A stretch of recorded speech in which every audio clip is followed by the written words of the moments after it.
This presentation is a needs assessment for Jane Doe, created on June 28, 2008. Organizations today are faced with three types of decisions. They include operational decisions, managerial decisions, and strategic decisions. In order for an organization to develop an organized information system, it must think through not only what is needed, but also when it is needed and how the information can be organized. It is a difficult task to build a system to meet information needs and expectations of organizational leaders.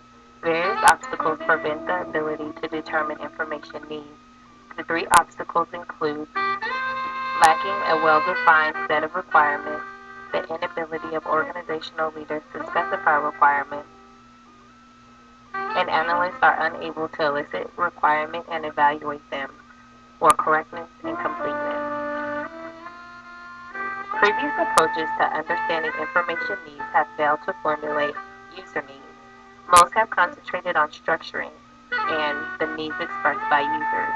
The proposed method was developed in order to overcome these weaknesses. The steps involved include identifying future needs, identifying information needed for selected issues, rating the importance of information, prioritizing information items, and developing resource allocation plans for data collection and analysis strategies. To illustrate the proposed method, a needs assessment for Jane Doe will be conducted. Jane Doe is a 27-year-old mother of three. Her kids are ages 6, 3, and 2.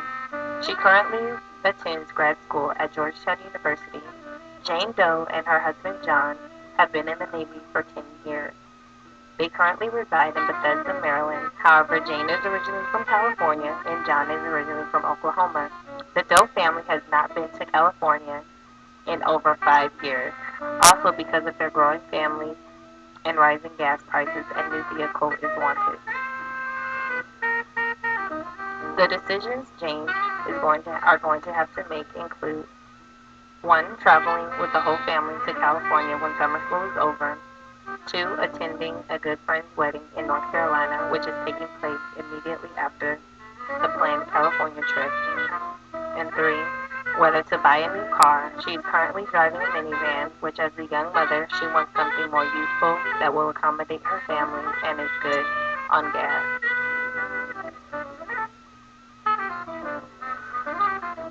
The method of assessment is as follows. The first step is to identify explanatory factors that will influence Jane's decision.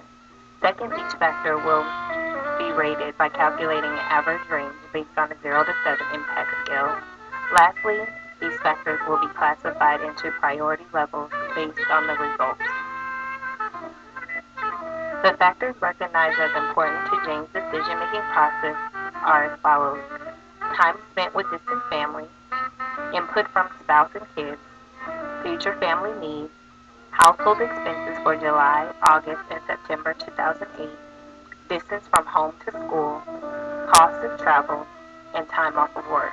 An evaluation was used to identify which factors would require essential, rapid, or periodic collection. Each consideration was tested against the decision. Each was given an importance rating on a scale of 1 to 7. Each were averaged, then the maximum and minimum were used to find an average. This aided in determining whether essential, rapid, or periodic collection was needed. High, average, low range represented essential classification. High averages, high ranges resulted in rapid collection, and low average, high range resulted in periodic classification. In evaluating the proposed method, there are a multitude of benefits. 1. It helps organizations to identify factors that will aid in the analysis of a wide range of information. It also provides an organized system for organizations to utilize thoroughly conduct future needs assessment. The quality I like most about this method is that it relies on group information input rather than individual input. Overall, the process can be extremely useful, whether used by a large organization or to make household decisions. However, it seems tedious for smaller tasks. This concludes my assessment for Jane Doe.